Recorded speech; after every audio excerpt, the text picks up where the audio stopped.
Homens e mulheres, em sua essência, são igualmente criativos, competentes e inovadores. Ainda assim, é notória a subrepresentação feminina nas atividades gerenciais e de inovação. A diversidade tem cada vez mais valor social e econômico. Um número crescente de evidências mostra que empresas com representação de gênero mais equilibrada em posições decisórias apresentam melhores resultados. Nesse contexto, a seção Mulheres Inovadoras, Números, Fatos e Impactos no Brasil e no Mundo vem compartilhar com o público o potencial de impacto da liderança feminina. E para debatê-lo, convidamos ao palco Tânia Cosentino, presidente da Microsoft Brasil.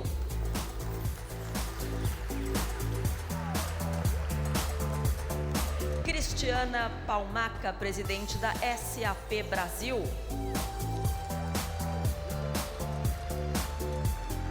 Josi Romero, vice-presidente de Operações e Logística da Natura. Giana Sagazio, diretora de Inovação da CNI. Lourdes Casanova, diretora acadêmica do Instituto de Mercados Emergentes School of Business da Universidade Cornell. Heloísa Menezes, Visiting Scholar na Universidade Cornell. Para fazer a moderação, chamamos ao palco Débora Wince Smith, presidente e CEO do Conselho de Competitividade dos Estados Unidos. Um ótimo debate a todas, sejam todas muito bem-vindas.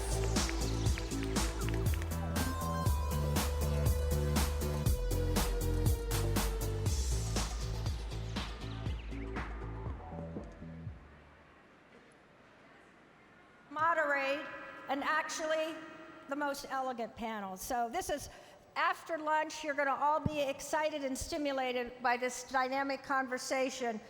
We're going to talk about how to increase the participation, but very importantly, how to leverage the leadership of women across the board in science, technology, business operations, government, all aspects of society.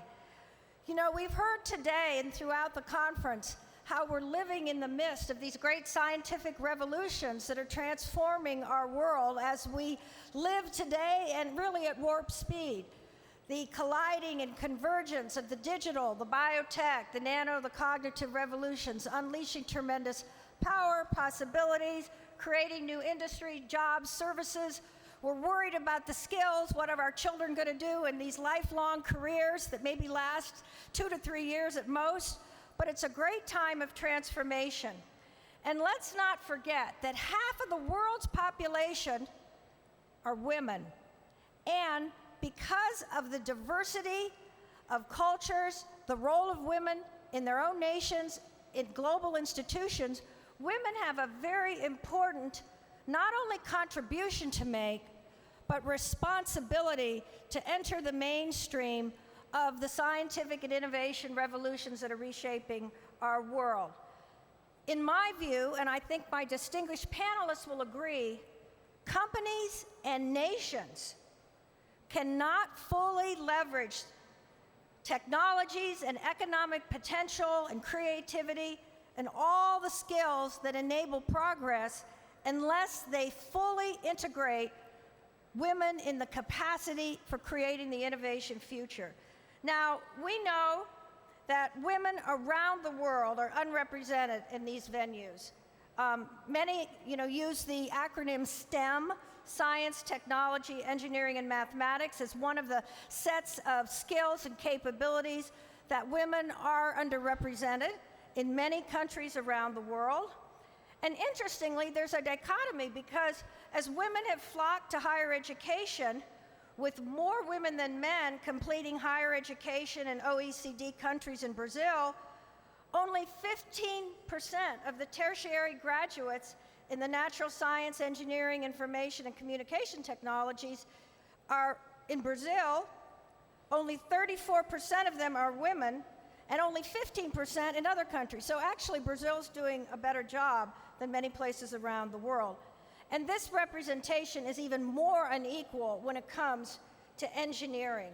Women are increasingly playing strong positions in leadership in the biological sciences. I mean, one of the co-inventors and discoverers of the CRISPR gene editing technology is a woman, and she'll get a Nobel Prize one of these days. But men typically dominate information technology, fields generating huge levels of investment, creation, and disruption. So I'll just share a little statistic. In the United States, women earn 60% of the bachelor degrees awarded in biological science, but only 19% in computer science and 20% in engineering. And this is very serious because most of the job offerings that are really in demand with high salaries and potential for growth are in these engineering fields. In Brazil, at the doctoral level, women lag men in computer science, and they earn just a quarter of the degrees, but as I said, they do much better in engineering, earning 46%. Now here's an interesting fact. The percentage of international patent applications filed by women inventors alone is extremely low, about 4.3% in 2015. And this is considering the fact of having even one woman's name on a co-invention. Now, Brazil is doing much better than the international average. WIPO international patent data shows that in Brazil, women account for about 19% of inventions on patent applications, higher than the 12% average for the EU. And 21% of Brazilian patent applications involve at least one woman, compared to about 19% in the EU. And very importantly, this is another great metric for Brazil. In Brazil, women have virtual equality with men in accounting for international scientific publications. Now, of course, this patent data is very significant because the inventions and ownership and how you deal with taking a new innovation to market through the protection of intellectual property is very critical. So upping this level of women participating in the global patent system as well as in their own nations is very important. In Brazil, only 10% of startups are founded by women. So you see there's a disconnect between the patenting level and how this moves into the creation of new enterprises. Now, we know around the world there are many, many exciting initiatives to expand the role of women in STEM education, STEM fields, as well as bringing them into vibrant ecosystems of startups, as well as companies that are on the verge of going public and becoming the great innovation successes of the future. And these government-led initiatives are also, very importantly, being both leveraged and partnered with very important things that the private sector is doing. And we're going to hear many examples and best cases from our very dynamic, accomplished panelists. So I'm going to introduce our panelists. I'm going to ask each one of them to speak about 5 to 8 minutes about their perspective on this issue and some of the best practices that are emerging in their environment. And then we're going to have, a little bit of back and forth among the panelists to share our views on these. And I just want to conclude by letting us all remember that since the beginning of human civilization, women have always been innovators. They were involved really in the whole domestication of plants and animals. Archaeology shows this now. And certainly in the great civilizations of the past, from ancient Egypt to Greece, going into the Renaissance and beyond, women artists, women innovators, women creators played a huge role. And so we need to up our game today and make sure going forward that women will be at the forefront as partners, creators, and leaders in the innovation futures that will shape our lives and our world. So I'm going to turn to our first panel. I'm going to introduce everyone to give you a little idea of how fantastic this panel is. And first I want to mention Gianna Sagazio and introduce her. She's the Director of Innovation at the National Confederation of Industry. At CNI, she oversees this fabulous May initiative, the Entrepreneurial Mobilization for Innovation. She's had a very distinguished career before coming to CNI as the advisor to the former president of Bindus Bank. She partnered with the Council on Competitiveness for our third big U.S.-Brazil Innovation Summit in 2013 and beyond. And she is truly a global leader now in making the business case for innovation, but also the importance of the diversity and the full skill sets reflected therein. We have also with us Tânia Coutinho, who was just appointed in January as president of Microsoft Brazil. And Tânia brings an incredible background in the IT, communications, electronics business, having worked at Schneider Electric for 19 years. She started, of course, as we all do, at sort of the beginning of the staircase, but then she emerged as the head of Schneider's entire Brazilian and then president of South America. And she's also a leader promoting the role of women in the United Nations. Also joining us is Cristina Palmaca, the Chief Executive Officer of SAP Brazil. And again, Cristina is a major thought leader and business executive in the IT industry for over 30 years. Before joining SAP, she served in major executive roles at Microsoft, HP, and Philips. She's received many awards, as I'm sure all of these ladies have, actually. But in 2016, she was awarded the Executive de Valor for her corporate leadership as well. We're joined by Dr. Lourdes Casanova, the Director of Emerging Markets Institute at Cornell University. And she's been involved in many data-driven analytical studies on the role of innovation in shaping economic growth and competitiveness. We also have Heloisa Menezes, visiting scholar at Cornell's Emerging Markets Institute. And of course, many of you know Heloisa from her leadership, serving as the president of SEBRAE, the Brazilian Service of Support for Micro and Small Enterprises. And she also served as the Secretary for Development of Production at the Brazilian Ministry of Development, Industry, and Foreign Trade, and Director of International Relations. And I've also had the great pleasure to work with her. And finally, and not least, we're saving the best, really, the introduction of Josie Romero, who is Vice President of Operations and Logistics. Operations and Logistics, traditionally a field with not many women in it, but she has this leadership position at Natura, a beauty, hair, skincare group that is really at the forefront of the global sustainability production movement, with tremendous accomplishments and brands, and again, leading a transformation in sustainability. And I was mentioning at lunch to one of my colleagues, well, you must have heard of Natura because we all got the lovely gift. And this colleague said, no. And I said, well, I know you know The Body Shop, and I know you know Avon. Well, of course, Natura is the parent company as well. So we are really thrilled to have this tremendous group of women leaders that are going to share their perspective. And then we want to have some interesting conversation that will hopefully make sure you don't want to run out and have a coffee. So let me start by asking Tânia from Microsoft to give her perspective, and then we'll continue.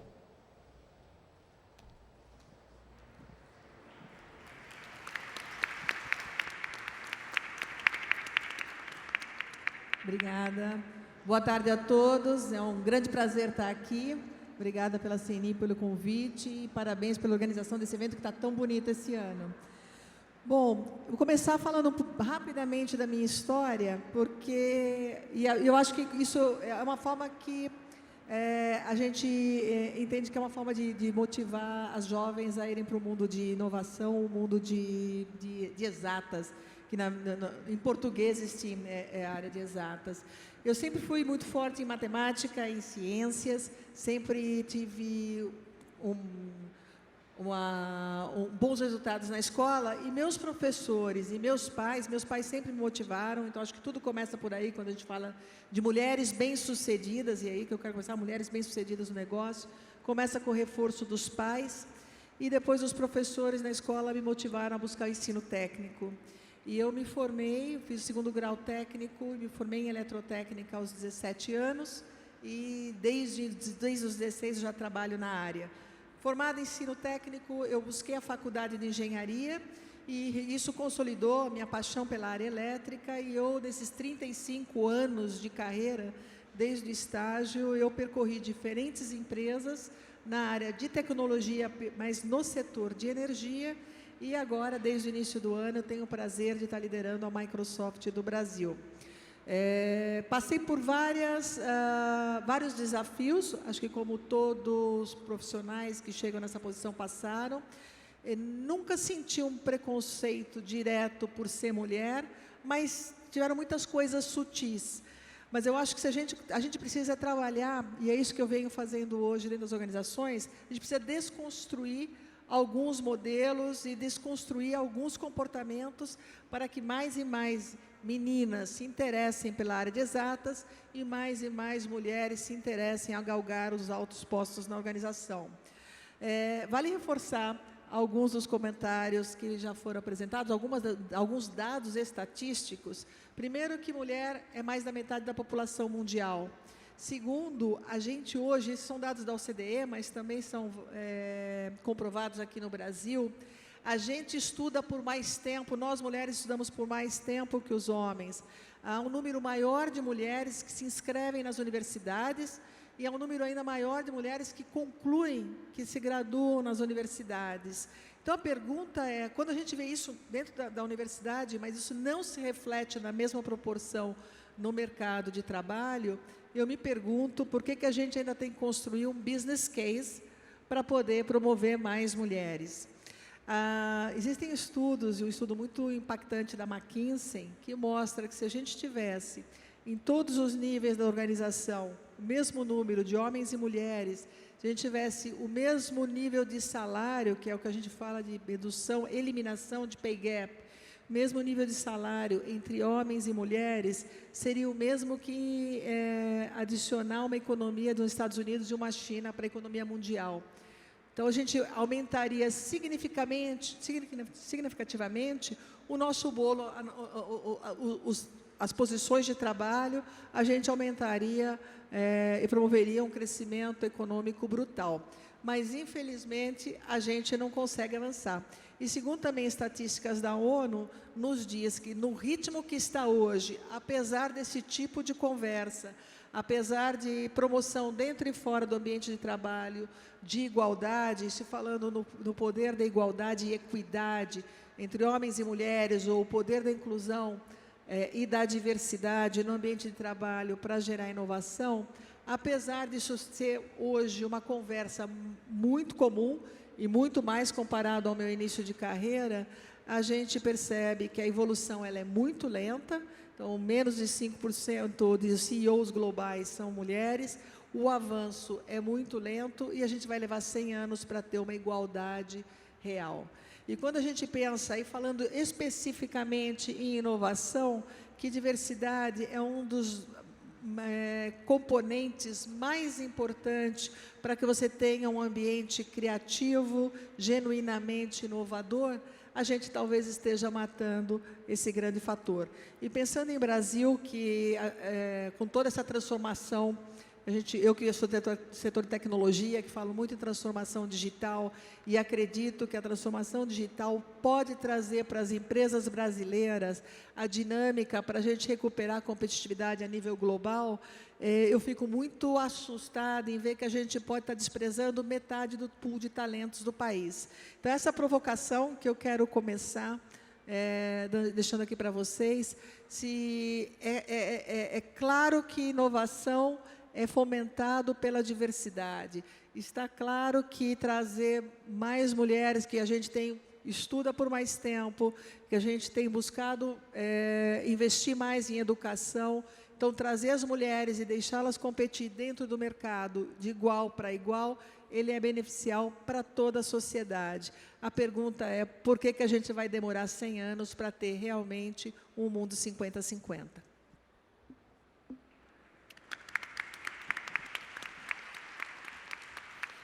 Thank you, Tanya. We're going to come back to this theme of how to accelerate the inclusion and leadership of women. So I want to turn now from industry and go to the world of government, trade associations, professional societies, international organizations, and ask Gianna Sagazio, who is the executive director of May, to really give her perspective, because you're leading a tremendous mobilization of innovation and working with the leading industrialists of the country. Yes. Alô, boa tarde a todos. Gostaria de dizer para a CNI, é uma enorme alegria ter todos esses participantes, essas participantes aqui conosco, e também essa oportunidade de conversarmos sobre as mulheres na inovação e como podemos cooperar mais, né, mulheres e homens, para a gente ter mais resultados corporativos e de país. A minha história, eu vou começar um pouquinho mais recente. Eu vou citar apenas que eu trabalhei muitos anos nas Nações Unidas, 15 anos, e lá eu tive, então, o primeiro contato com esse tema, né, igualdade de gênero. Eu fazia outras coisas, era responsável por planejamento estratégico, monitoramento e avaliação, mas também era responsável pelo tema de igualdade de gênero. E isso me despertou sobre a importância de conhecermos e exercermos ações que, de fato, possam promover essa igualdade. Mais recentemente, eu já estou há 5 anos à frente da Diretoria de Inovação da CNI, fazendo esse trabalho maravilhoso de coordenação da mobilização empresarial pela inovação. Nós temos hoje aproximadamente 500 empresas, grandes empresas, que participam da MEI, com um número de empresas que participam de uma maneira mais intensa, por volta de 250, 300. Eu tenho a sorte e a oportunidade de me relacionar com as principais lideranças empresariais do Brasil e sempre fui muito bem recebida, né? Sempre tive a oportunidade de ter um diálogo de alto nível com essas lideranças, me senti sempre respeitada, considerada, e nós temos feito, no âmbito da MEI, um trabalho, sim, né, de promover a inserção das mulheres em altos níveis, eu diria níveis estratégicos, corporativos. O trabalho mais recente do GT de Engenharia é uma prova disso. Nós trabalhamos por vários anos sob a liderança do Mauro Kerr, que estava aqui no painel anterior, né, numa proposta de modernização das engenharias para o Brasil, que também incluía a questão da inserção das mulheres, né?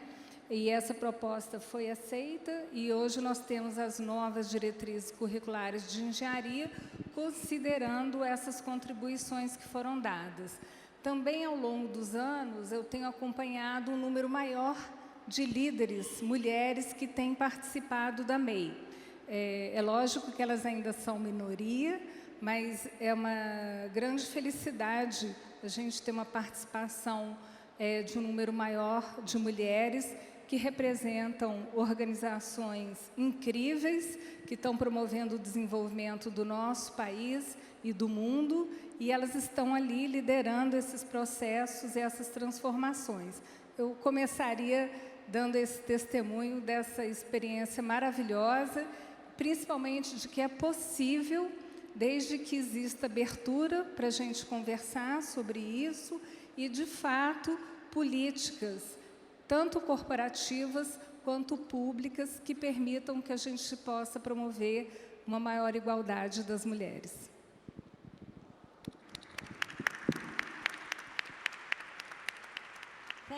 Thank you, Gianna. Let's go now from the IT world, kind of do a blend, but to the manufacturing world. And I'd like to ask Josie to talk about the history, yes, your journey, but also weave in the incredible innovation leadership of Natur, that you're playing such an important role. Thank you. Bom, gente, primeiro agradecer a oportunidade. Eu estava comentando com as meninas antes do painel. A gente tem 6 líderes mulheres aqui, das quais 3 são da área de tecnologia, ciência e manufatura. Isso era impensável alguns anos atrás. Então, me sinto honrada de estar ao lado dessas meninas que inspiram tanta gente. Bom, falando um pouquinho, começando a falar um pouco do meu início de carreira, que eu acho que é super importante, né? Eu venho de uma área que é tradicionalmente habitada por homens, né? Área de operação, fábrica, manufatura, logística, compras, todas as áreas que tradicionalmente, no inconsciente e no consciente coletivo, eram sempre habitadas por homens, né? Eu comecei minha carreira há 28 anos atrás, fui trainee da Unilever, trabalhei por 20 anos na Unilever, e eu fui a única trainee da minha turma, em 91, que optou pela área de manufatura. Então, apesar de eu ter feito engenharia, de ter convivido com meninas na sala de aula, quando eu entrei na carreira profissional, eu só me deparei com colegas e chefes homens. E toda a minha história, mesmo depois da Natura, estou 9 anos na Natura agora, eu nunca tive uma chefe, uma liderança feminina. E no começo da minha carreira foi muito difícil encontrar esse modelo. E até eu me questionava se era possível ter uma carreira de sucesso e ter uma família. E no final eu consegui encontrar o meu modelo, né? Inspirada por líderes homens fantásticos, que me mostravam um equilíbrio, que eram centrados, que eram pais, eram profissionais, eram esposos. Eu consegui encontrar o meu modelo e eu me casei, tive 2 filhas e tive uma carreira fora e dentro do Brasil. E sou muito feliz por ter conseguido equacionar esses 2 lados. Mas vou contar para vocês que não foi fácil. E hoje um dos meus maiores trabalhos é tentar desenvolver isso nas meninas e nos meninos também, né? A carreira de ciência e tecnologia. E é a minha maior missão, além da missão profissional e funcional dentro da Natura, é inspirar e dizer que é possível, sim, ter uma vida profissional de sucesso e ter uma vida pessoal também rica e próxima, né, com vínculos fortes.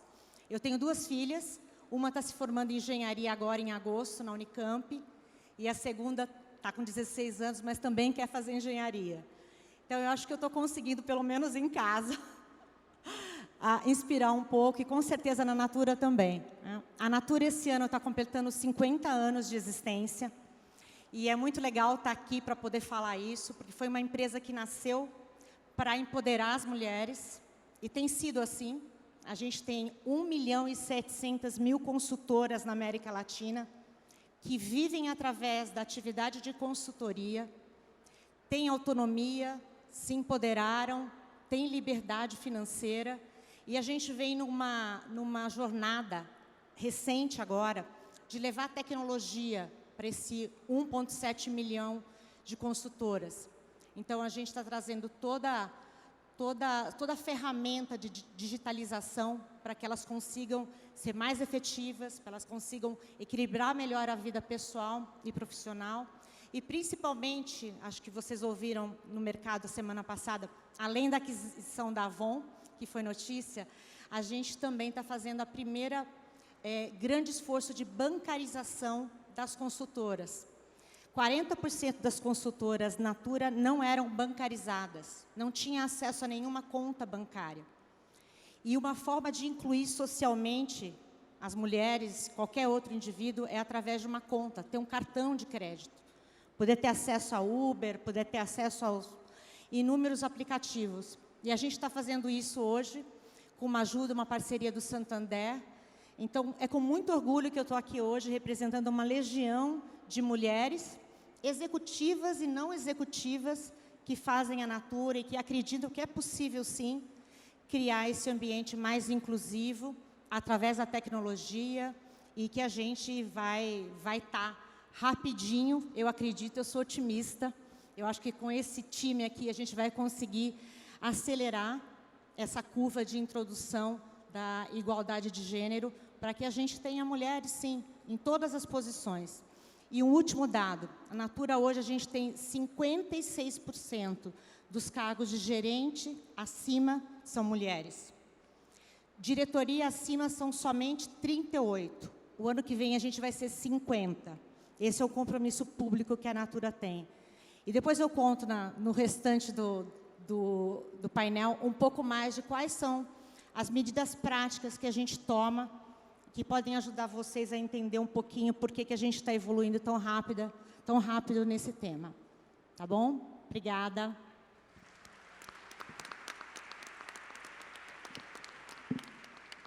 Heloisa, let's turn to both the government side, and you were in a leadership role, but also the role of women in the small and medium enterprises and your journey.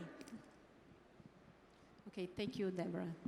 Boa tarde a todos. Bom, na minha história, enfim, de 30 anos de carreira, eu também era sempre, a não ser no meu início de carreira na universidade, fora o período de universidade, eu sempre fui a única mulher nos ambientes de direção, né? Também não sofri preconceitos, mas o que eu poderia dizer é que se eu tivesse mais pares, mulheres, nos cargos em que eu ocupei, com certeza haveria um olhar diferenciado, práticas empresariais mais adequadas para favorecer o crescimento das mulheres nas empresas, né? Então, assim como Tânia Consentino colocou aqui alguns dados, né, de benefícios das mulheres no ambiente empresarial, como aumento de produtividade, melhores resultados, também existem dados que demonstram que não adianta ter uma mulher no board das empresas ou em cargos de diretoria. É preciso ter 30% de mulheres nessas posições para que as vozes das mulheres realmente sejam ouvidas e transformadas em ação, né? Então, esse é um ponto bastante importante. Vou dar uma perspectiva aqui sobre as mulheres empreendedoras, tá, Débora? E dizer, até pegar uma pesquisa recente do Sebrae, Melis, que mostra que as mulheres empreendedoras têm são 16% mais escolarizadas que os homens. Elas já são responsáveis por 50% dos negócios abertos no Brasil. Entretanto, há ou um nível de mortalidade grande das empresas dirigidas por mulheres, ou um estoque que faz com que hoje somente 32% do estoque das empresas existentes seja de empresas lideradas por mulheres. São empresas que faturam menos que dos homens por causa da escolha setorial. Então, eu acho que até a escolha de empreender, de que segmento empreender, traz vieses, que são vieses que a gente carrega desde a infância. Quando a mãe dá uma boneca para a menina, sinalizando que ela vai ser uma pessoa que vai cuidar dos outros, vai trabalhar na área de saúde, na área de humanas, né, educação, etc., e dá um kit de química, um kit de ciência para o menino, dá um bloquinho de construção, enfim. Então, acho que o viés começa desde a primeira infância e tem vieses que precisam ser encarados no ambiente empresarial, na universidade, e que e são vieses que até mesmo nós mulheres não percebemos no dia a dia, né? Nós mesmas, daí a importância desses temas serem recorrentemente colocados para que não só homens, mas também mulheres percebam que existem vieses em tudo o que a gente faz, em todas as decisões que a gente faz, tanto no nível individual, como no nível empresarial e com consequências também nas instituições, nos governos, nas próprias políticas públicas. Thank you.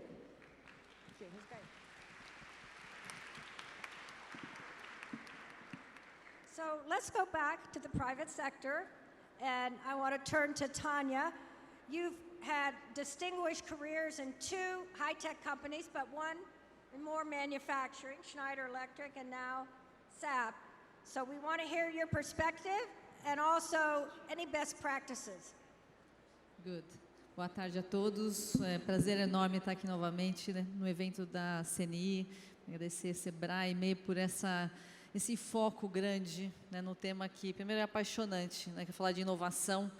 E eu sei que no período da manhã a gente falou do impacto da inovação no desenvolvimento do país e de como isso pode engrandecer e mudar essa curva. Eu estou com a Josi, eu sou da turma do realista otimista, que eu acho que a tecnologia não só vai trazer a inclusão da mulher para um outro patamar, vou falar um pouco sobre isso, mas também da agenda do país. Eu acho que a gente, como país, tem que abraçar uma causa muito diferente. A gente está muito atrasado ainda, assim como a gente tem o analfabetismo, para a gente não cair no analfabetismo digital. E o impacto que a tecnologia e a inovação pode trazer para mudar a nossa vida e mudar com isso a sociedade, tudo que a inovação pode trazer. Então, uma grande discussão. E o tema de diversidade é apaixonante porque tem que ser olhado em todos os vieses, em todas as linhas. Aqui, óbvio, a gente vai falar um pouco do impacto de mulheres, né, mulheres inovadoras. Um prazer estar nesse painel, mas ela vai muito além disso, né, da inclusão. Quando a gente fala da inclusão racial, a gente fala da inclusão de outras competências, outras capacidades. Então, acho que é um tema importante para trazer muitas oportunidades e a tecnologia traz muito disso. Traz inclusão de novos perfis. Eu estava com um cliente há outra semana atrás, a gente estava falando de caminhões autônomos e estamos falando de pilotos, experiências. Então, se deixou de ter o piloto, né, o motorista, que é uma profissão tão masculina, tão focada, né, em homens, até pelas condições, né, de uma mineradora à noite, então complexo, então muito fortemente favorecendo o trabalho braçal masculino. E com o caminhão autônomo, isso deixou de ser uma verdade. Então começou-se a ter mulheres dirigindo caminhões, deficientes, com menos mobilidade dirigindo caminhões. Então o espectro da tecnologia e da inovação vai trazer oportunidades que talvez a gente não esteja explorando. É fundamental mostrar para as meninas, eu acho que aqui tem grandes exemplos, ainda mais de mães, eu sou uma mãe de uma menina de 13 anos, o impacto disso para as novas gerações. A gente tem um trabalho enorme, falar que é possível, mas ao mesmo tempo as novas competências que a inovação vai trazer, empatia, criatividade, esse pensamento muito mais para a resolução de problemas, de coisas complexas, eventualmente vão trazer competências que são naturalmente mais fáceis, mais presentes no universo feminino. Então, acho que esse também são discussões e talvez paradigmas que a gente está só vendo o começo dessa revolução que tanto a inteligência artificial e todas as tecnologias exponenciais vão trazer para a gente, para a humanidade. Então, que a gente consiga fazer bom uso dessas competências. A minha história começa, como de muitas aqui, comecei a trabalhar muito jovem, mas quem de fato faz a história, e por isso a minha responsabilidade de mãe, e vocês de pais, para quem tem filho ou influentes que possam impactar, vem de casa, né? Eu tenho 2 irmãos, e meu pai sempre me falou assim, nunca dependa de nenhum homem, nem de mim. Isso, para mim, era muito normal. Eu tenho 2 irmãos, então no 2-1 eu sempre perdia. Ninguém queria brincar de boneca, eu tinha uma boneca, e a gente jogava futebol. Eu sou muito boa jogadora de futebol no ataque, muito mais do que talvez muitos meninos jogaram em toda a vida. E para mim isso era normal. Em casa todo mundo dividia as funções igualmente. Todo mundo lavava a louça, limpava o chão, a gente encerava naquela época, tinha enceradeira. Bom, eu sou de uma outra geração, mas quem o último que terminava de comer, lavava a louça, todo mundo em casa come muito rápido. Então essa é um pouco a metodologia que a gente criou, de que todos temos as mesmas responsabilidades e os mesmos direitos. Então, quando eu fui para o mercado de trabalho, para mim era normal que homens e mulheres tinham as mesmas condições. E, às vezes, a gente fala, a ignorância é uma bênção, porque se teve algum preconceito, talvez eu prestei menos atenção para isso. Então, a forma que você encara o mundo e você prepara essas gerações, que elas podem fazer, que tem que estar pronta, eu acho que é fundamental para a gente criar, talvez, uma geração muito diferente. SAP olha isso com muita seriedade, né, no tema de diversidade em todas as linhas, né, a gente fala da interseccionalidade, porque não é só mulher, não é só homem, é gerações, raças, autistas, então a gente tem um espectro um pouco mais amplo, mas a gente também favorece como foco a educação como base dessa transformação da sociedade, e a gente tem vários programas focados em mulheres. Sim, a gente tem que trazer homens e mulheres para a tecnologia. A gente focou em alguns programas exclusivos para as mulheres. E a gente teve a vantagem de encontrar uma ONG que faz isso de uma forma fantástica, que é a Laboratória, que traz mulheres que estão no ambiente de alta vulnerabilidade para o mercado de tecnologia. E aí as histórias são lindíssimas, né? Pessoas de todos os lugares do Brasil, mulheres com histórias de dificuldade, de serem as responsáveis pela família, e você, pela educação, pelo ensinamento, coloca elas num outro patamar, não só para elas, mas para toda a família, para toda aquela comunidade que ela acaba absorvendo. Então, o impacto social é fantástico. E, claro, a gente faz isso ainda numa esfera menor, mas como a gente pode acelerar isso, né, com algumas parcerias, a gente tem olhado a educação como o nosso núcleo de investimentos corporativos no Brasil. Então, a gente quer acelerar e trazer, certamente, muitas mulheres para esse universo diferente, né? Isso nos deu a vantagem de ter uma certificação bacana, que chama ED, que fala da equidade entre gêneros. A SAP foi uma primeira empresa de tecnologia a conseguir isso, e o Brasil é um dos países certificados. E, basicamente, é a certificação de processos, como a gente contrata, promove, salários iguais em cargos semelhantes para qualquer que seja o gênero. Então, são essas funções, são essas ações práticas que transformam as corporações e aí transformam a sociedade.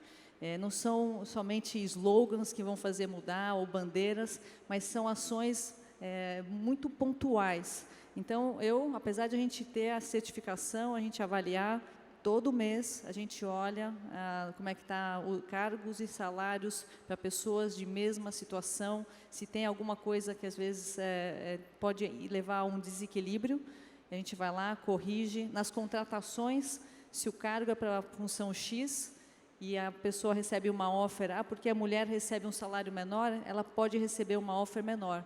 Então, isso não é feito, mas já chegou a ser questionado, mas ela ganhava menos que o homem, por que ela vai ganhar a mesma coisa?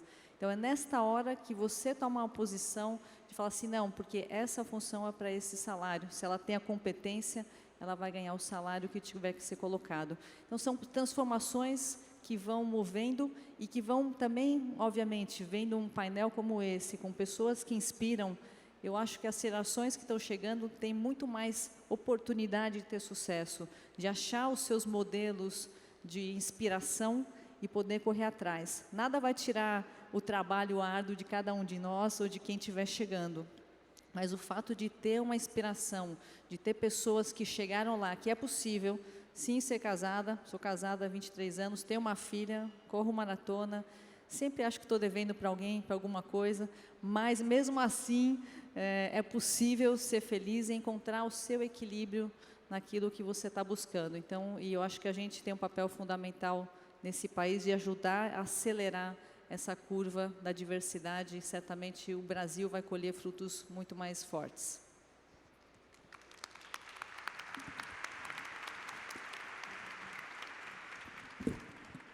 Thank you, Christina. Now we're going to have a view of a scholar who spent her life in academia, but also the U.S.-Brazil perspective, being at Cornell. So Lourdes, we look forward to hearing your remarks. Thank you very much. The first, I wanted to start with two comments. One is that my generation thought that we had opened the way for other women and that it was done. And then we are now in a time in which we start seeing studies like the one that Deborah just presented, or the one that the Obama administration during the last year in 2016 called a number of academics with some data. The data was, number one, that women are not applying in the US to the MBA programs in the same way that they applied before. So the number of women applying is going down. And then what happens is that after 3 years, when they graduate, they have the same salary, men and women. 3 to 5 years later, the salaries of women, the average salary has gone down 30% with respect to the men. And 10 years later, the average salary of an MBA woman is 50% less than of men. And that is data from the US. So the Obama administration was asking us academics to do something, because at the end of the day, we were also responsible for what was happening later on. At the same time, and again, my generation thought that the work was done and there was no need to do anything else. At the same time, my daughter was studying computer science at Imperial College, and she would call me and say, "Mama, there are no girls in the class. What happens? Mama, we are going to this trip with the all male in the class, and you know what? All intense, is super dirty. We are going to go to a hotel. The girls, we are going to a hotel." So I thought for myself, what is happening? I was teaching at INSEAD in France for 23 years. And over there, I didn't know that, but I was the first woman who was the director of an executive education program. For me, at that time, was the chair of the department asking me, there is this program and you should start doing executive education. And actually, my last program in INSEAD of executive education in September 2012 was a program with Yale, with CNI, where I met many of you in the audience and where I learned a lot about Brazil and about business. And it was a very rewarding experience. Along the way, during these 10 years, sometimes I was directing and teaching in an executive education program, and I was in Bento Gonçalves, in the Rio Grande do Sul, or in Spain teaching for Telefónica, or for BBVA, a bank, and I was, during the whole week, one of the very few women in the whole program. Men, women, men teaching, men in the audience. But again, for me, it was normal. It had always been like that, and I was thinking, okay, later on will become better. But guess what? The reality is very stubborn, and as Deborah presented, or the Obama administration told us, the numbers need to improve. And as Deborah presented again, some numbers are better in Brazil or in other emerging markets in China. In China, the percentage of women CEOs is higher than in the US.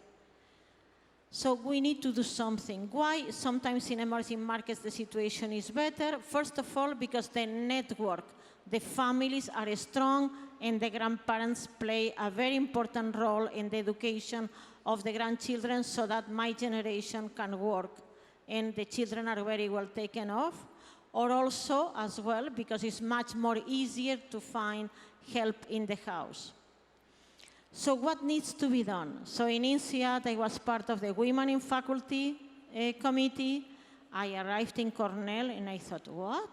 2012, again, women in faculty. So the numbers didn't look good. MBA female students had done a study of the climate, and the climate was not good. They complained of not enough female faculty. They complained that we, women or men faculty, were not letting them speak as much as men. We were not respecting their opinions, and that in general, the atmosphere was aggressive and not conducive to them to thrive. So what to do? So, as Deborah was asking, learnings, what can we do? So we did a number of things. Number one, when there was an opening, a faculty opening, the committee recommended to please at least invite a female candidate. Second, in your speakers in your class, and I have a speakers-based class, and even myself, I didn't realize I was not inviting female speakers. So please, we will scrutinize that. We will count the number of female executives inviting to speak in the class, and we want to see these numbers go up. And also, of course, to be much more respectful with women speaking in the class. Make sure that the women in the class speak. Encourage them to have leadership roles. Make sure that when someone from the group speaks, one of the female in the group speaks. These are very small steps, but big consequences, because the women in the class complain in the MBA program that they don't have enough leaders over there. We have to make sure, and definitely in this panel, we have shown so much leadership. We have shown leadership in technology, women leadership in technology. We have shown leadership in government. Eloisa had also a very important position in the government. And Gianna organizing this tremendous, congratulations Gianna, 6,000 people registered to this innovation congress. And also in this room, 2,000, probably right now we may have around 1,000 people. How many times you have so many people in the audience? Really, congratulations. So we have seen here in Brazil a lot of leadership in innovation and technology, and that's the way to go. Thank you so much.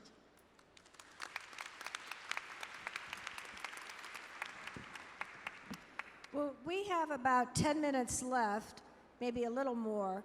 So I thought we could have one round of questions and then a little discussion, and we've really started it. So I'm going to return to you, Tanya, and if you could share in Microsoft some really concrete examples of initiatives to bridge this gap with women in leadership and what you're doing to accelerate it, because we can't wait 100 years.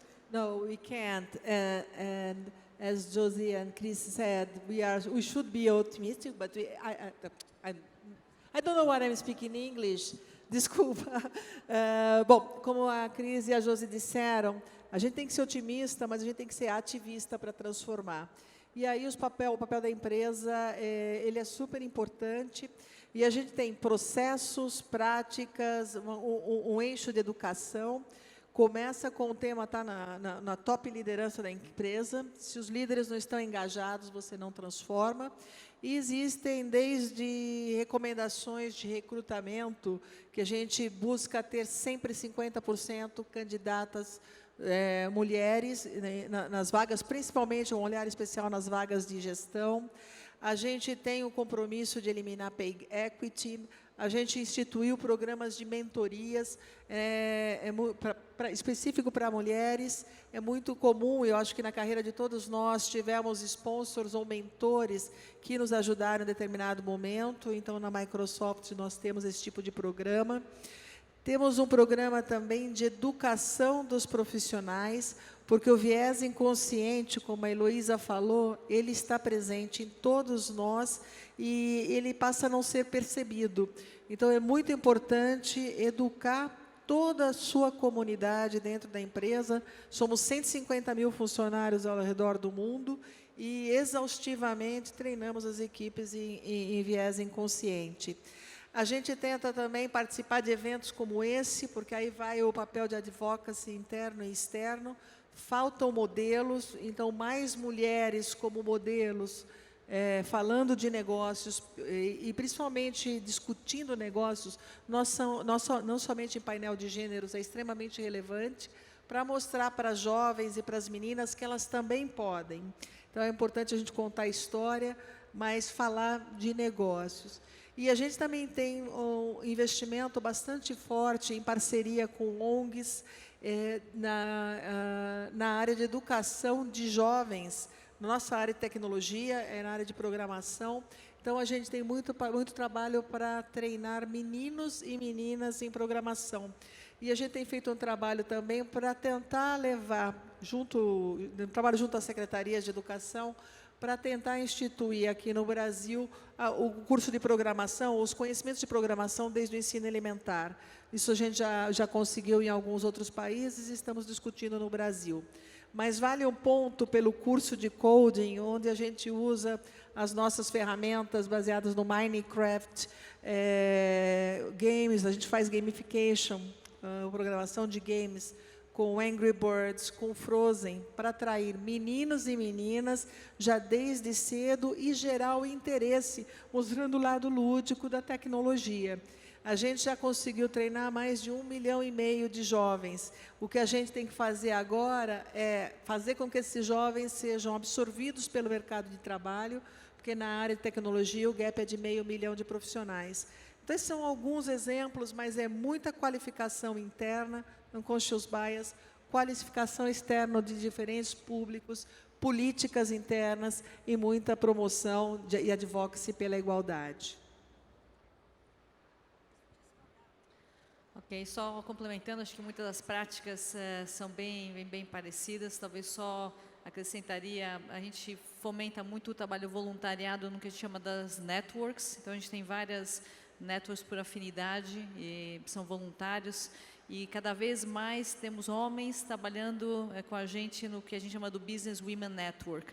A conversa não pode ser só de mulher para mulher, então vários dos nossos gestores participam ativamente, porque no final do dia, se a gente quer crescer, hoje a gente tem 34% de mulheres dentro da SAP, 28% em cargos de liderança, a gente quer chegar nos próximos 2 anos em 30% e seguir crescendo, a gente precisa da participação dos homens. Então, o He4She, a gente trabalha muito próximo também com a ONU aqui no Brasil, onde a gente também assinou, solidário, né, com os compromissos mundiais, mas também aplicados no Brasil, e deixar um espaço onde o respeito aconteça e ações que não sejam não negociáveis também sejam radicalmente tiradas e inibidas para criar um ambiente que as pessoas possam falar, tenham liberdade e principalmente na base. A gente tem visto muitas jovens entrando dentro do universo da força de trabalho e como elas nos desafiam, os jovens desafiam,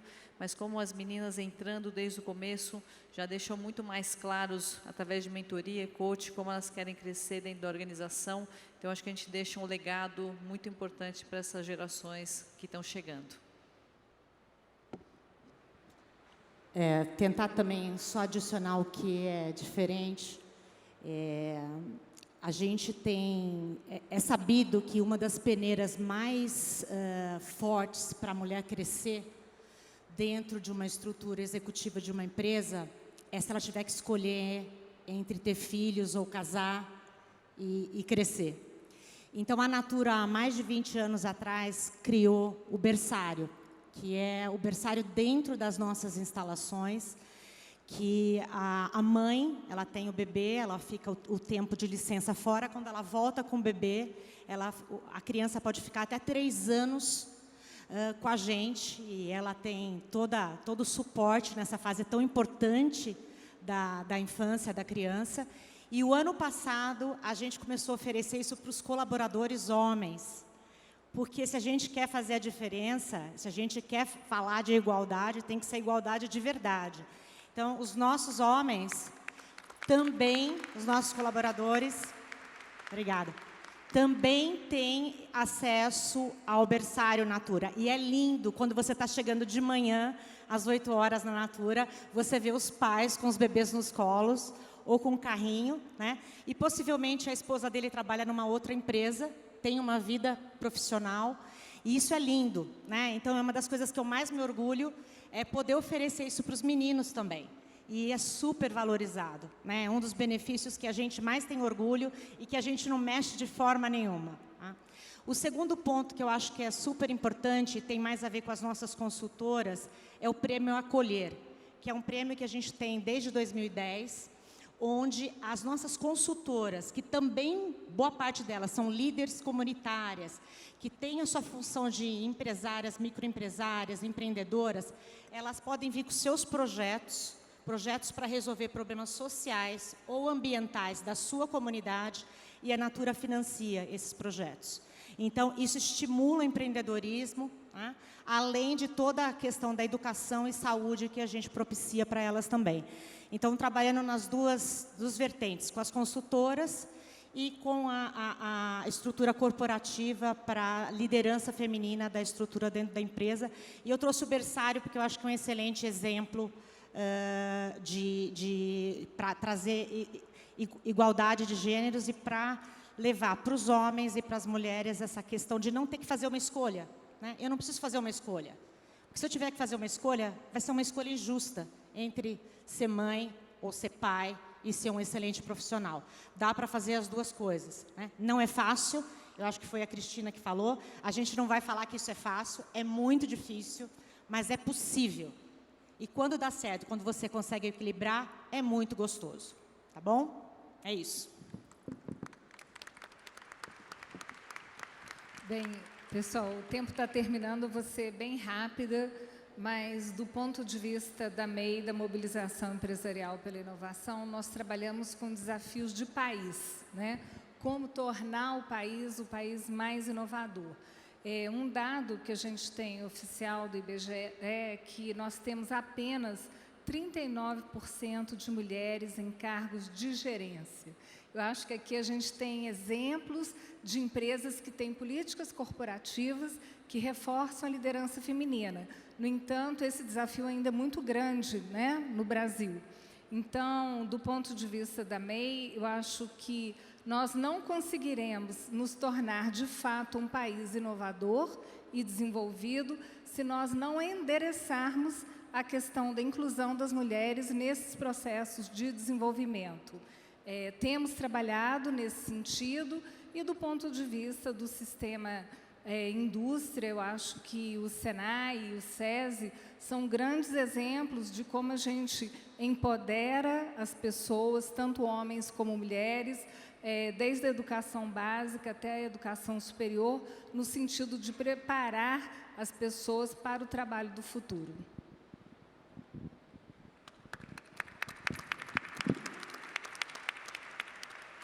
I think we need policies that are pro-family. It's not only women or men, but as Josie was saying, that favor families being involved with the kids, with the grandkids.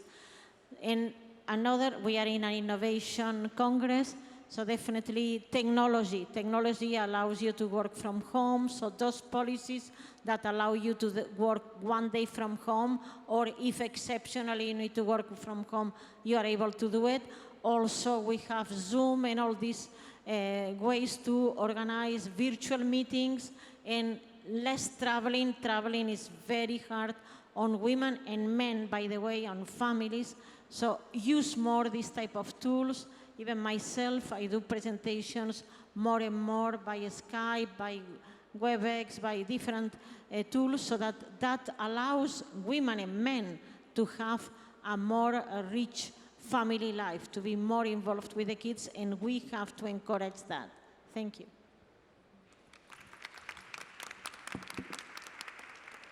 Eu gostaria de chamar a atenção para um ponto relacionado ao ambiente do empreendedorismo inovador, né? Que há um movimento pouco visível, porque não faz parte de políticas institucionalizadas ou mesmo de políticas públicas, que merece ser destacado. É um movimento que vem de baixo para cima, que vem de mulheres liderando iniciativas fantásticas de apoio a mulheres empreendedoras, de apoio a meninas.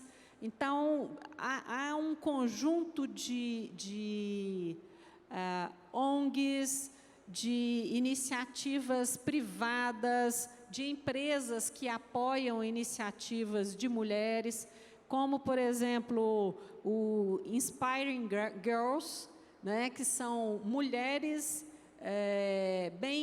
bem-sucedidas que vão a escolas de segundo grau para mostrar que sim, é possível. É a desconstrução de mitos de que a menina não pode estudar engenharia, que a menina não vai ser boa em ciência de computação, né? Então, são mulheres inspirando meninas, são mulheres se reunindo para mostrar que podem se ajudar, se contratar, né? Startup contratando outra startup, parceirizando com outra startup, sob liderança de mulheres. Então, está acontecendo um movimento muito bonito no Brasil, de várias iniciativas que são autônomas, não são induzidas por nenhuma política, mas são iniciativas lideradas por meninas, por mulheres, que se organizam de uma maneira absolutamente livre, autônoma,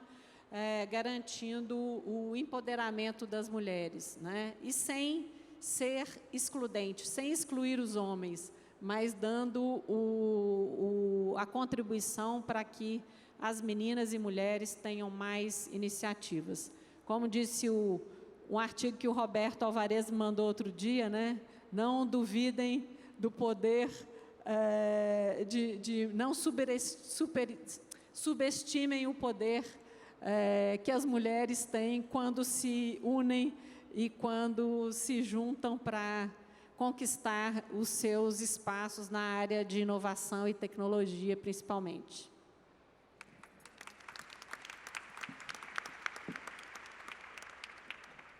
Well, I know we've run out of time, and so I want to be respectful of the schedule.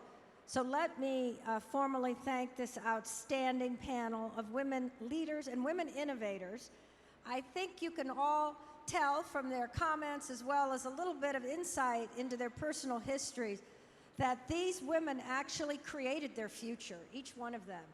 I'm sure at different steps along the road, when they thought maybe this wasn't the right opportunity or maybe I couldn't do it, they were the ones who put their hand up and said, I'll do that. And that they showed a lot of confidence and belief in themselves. And some of that starts, of course, in the family structure of how we are when we're children and the opportunity to explore and take risks. I think it's something we need to work on in the professional environment. I know too many stories where there's a job opportunity, something's being created that's new, and many of the women who are completely qualified and can do it, they hold back. They say, well, I'm not ready for that. But they are ready, and so we need to push that too as part of the best practices going forward. And the other thing I just want to share on behalf of the panel, when we were back chatting before we came out, we're a different generation than the young people, of course, coming up today. But we all said that we are grateful for, and we know that in our career paths, we had very important male mentors who believed in us, who gave us the chance, and that's important too as we go forward. And I think some of the panelists have mentioned that. This isn't just about women, it's about how we bring the full capacity and talent and creativity of our respective nations in the world to deal with the challenges and opportunities of the future. So thank you all, and I hope, Gianna, that having the role of women will be part of May, and next year we can measure the progress. Thank you.